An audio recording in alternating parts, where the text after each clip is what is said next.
Shanghai Cooperation Organization, everything you need to know.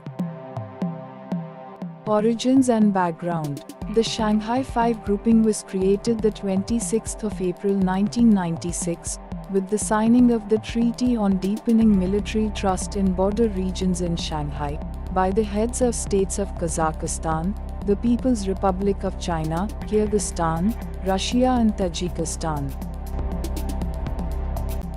Uzbekistan was admitted in the Shanghai Five mechanism, and all six heads of state signed on the 15th of June 2001, the Declaration of Shanghai Cooperation Organization.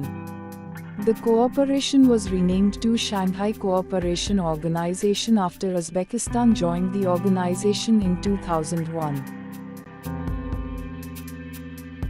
The Shanghai Cooperation Organization, also known as the Shanghai Pact, is a Eurasian political, economic, and military organization.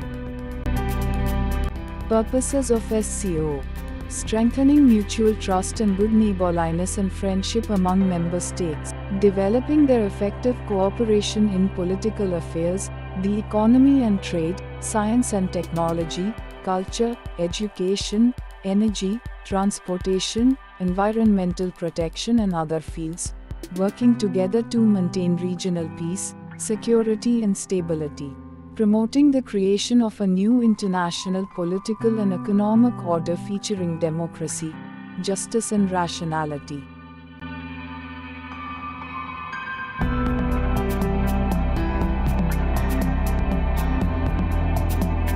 Principles of SCO: adherence to the purposes and principles of the Charter of the United Nations, respect for each other's independence, sovereignty and territorial integrity, non-interference in each other's internal affairs, mutual non-use or threat of use of force, equality among all member states, settlement of all questions through consultations, non-alignment and no directing against any other country or organization, opening to the outside world and willingness to carry out all forms of dialogues, exchanges and cooperation with other countries and relevant international or regional organizations.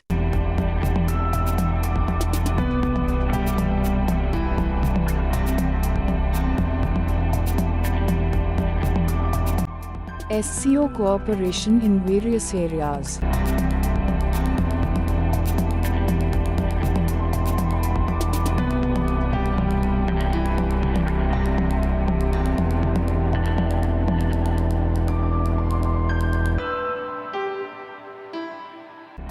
Criticism on SCO. Despite its stated goals of fostering regional cooperation on security and counterterrorism, and organizing routine joint exercises, the SCO has been criticized and dismissed for lacking teeth, and for simply being a platform for China and Russia to challenge Western-dominated security partnerships, rather than strengthening regional security. But some experts and analysts suggest the US withdrawal from Afghanistan and imminent security concerns may present the organization with important opportunities to boost its profile. The member states shield each other from international criticism regarding human rights violations.